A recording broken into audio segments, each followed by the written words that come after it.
They were the deadliest warriors in history, masters of the blade, legends of honor. But in 1603, the Tokugawa shogunate did something shocking. They didn't just control samurai. They erased what made them samurai. Some practices were too brutal to allow, some were too political, and some simply too dangerous for anyone to control. This is every banned samurai practice explained. 10 forbidden techniques, 10 minutes. And here's what nobody tells you about these bans. They weren't banned because they were wrong. They were banned because they threatened control. Watch for that pattern. It's going to show up in every single one. Let's start with the practice that killed the most innocent people. Practice number 1, Tsujijiri. You might be thinking, why would testing a sword get you banned? Great question. Here's why. Imagine you're walking home at night in 1600s Japan. Dark streets. You're alone. You turn a corner. Flash of steel. You're dead. Tsujijiri literally means crossroads killing. Samurai believed a perfect blade should cut cleanly through bone in one strike, so they tested new swords on random people walking home. Not criminals. Not enemies. Just civilians. They called it Tameshijiri, test cutting. Now you might think, that's obviously evil. Of course it was banned. But here's what's interesting. The Tokugawa shogunate didn't ban it because innocent people were dying. They banned it because random murders created chaos. And chaos threatens control. 1602, the ban. Penalty for Tsujijiri. Death. Not because it was immoral. Because it was disruptive. Remember that pattern. You'll see it again. Practice number 2. Mushishijo, the Wandering Warrior Journey. This was the samurai version of finding yourself. Young warriors would travel across Japan, challenging other samurai to duels to prove their skill.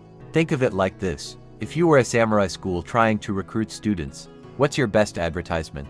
A student who traveled the country and never lost. Miyamoto Musashi did this. 60+ duels. Never lost. Became a legend. But here's what happened. Too many warriors doing this. Too many duels. Too many bodies. The countryside became a battlefield. Villages lived in fear. And worse, these wandering warriors were becoming folk heroes. Surface reason, too much violence. Deeper reason, the government feared celebrity warriors more than they feared the violence itself. You might think the shogunate cared about the deaths. They didn't. They cared that these warriors weren't loyal to them. 1640s, the restrictions. Unauthorized duels. Banned. Traveling without permission. Banned. You can't become a legend outside our control.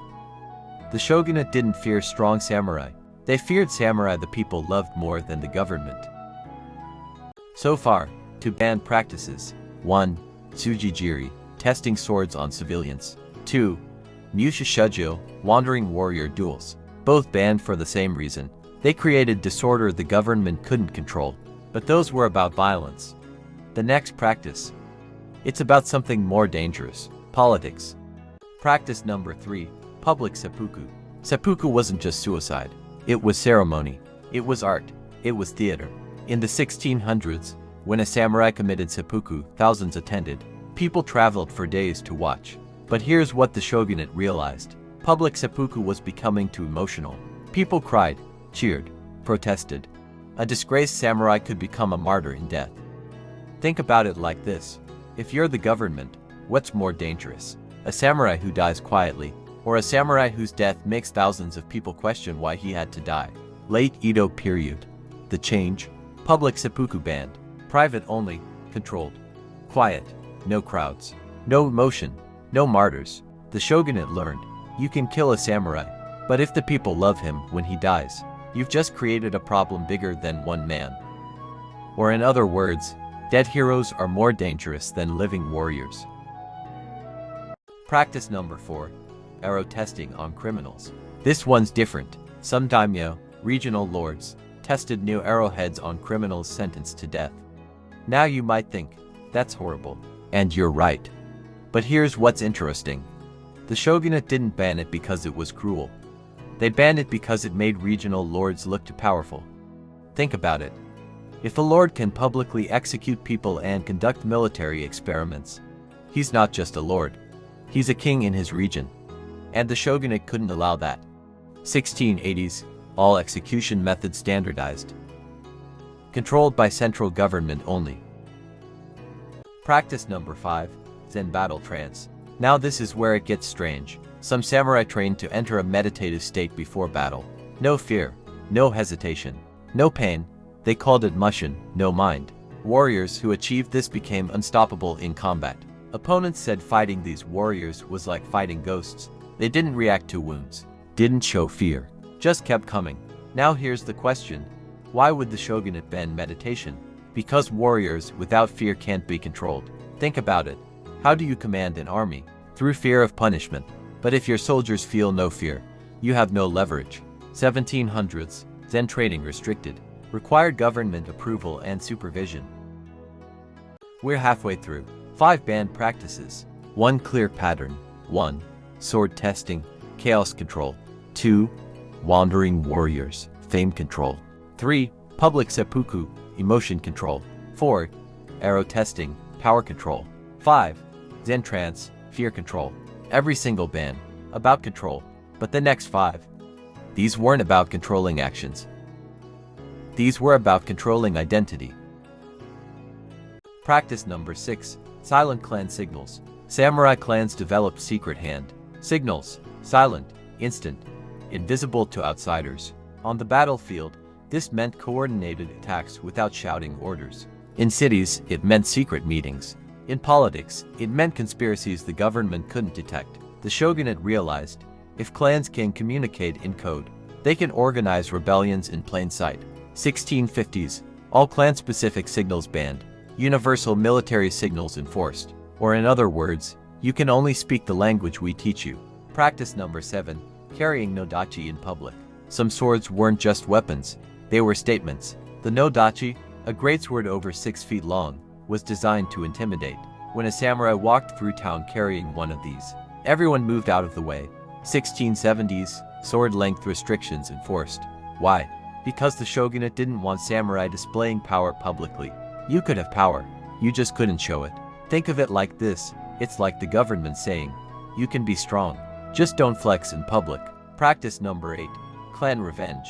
If someone killed your clan member, you were expected to retaliate.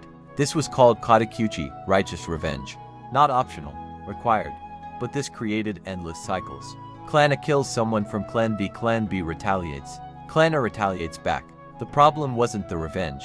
The problem was it never stopped. 1680s, all revenge required government approval. But here's the trick. Approval took years to get. And most requests denied. They didn't ban revenge. They made it impossible. Practice number 9. Sohei, warrior monks. For centuries, Buddhist temples had their own armies. Warrior monks who answered to no one except their abbots. These weren't just monks who knew martial arts. These were military forces that rivaled daimyo armies. The shogunate realized, religion plus military power equals rebellion waiting to happen. 1600s, warrior monk orders dissolved. Temples disarmed. Monks returned to being monks. Practice number 10. Dueling for honor. The most sacred samurai tradition. If someone insulted your honor, you challenged them to a duel. One-on-one. At dawn. To the death. This wasn't about violence. This was about proving who you were. And the shogunate banned it.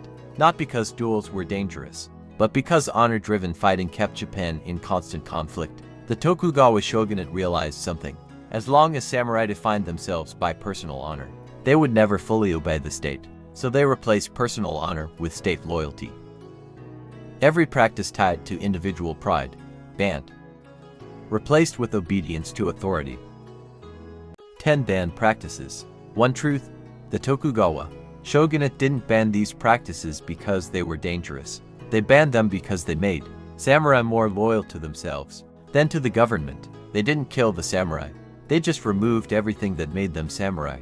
And here's why this matters today. Governments still ban practices that threaten control, not practices that are wrong.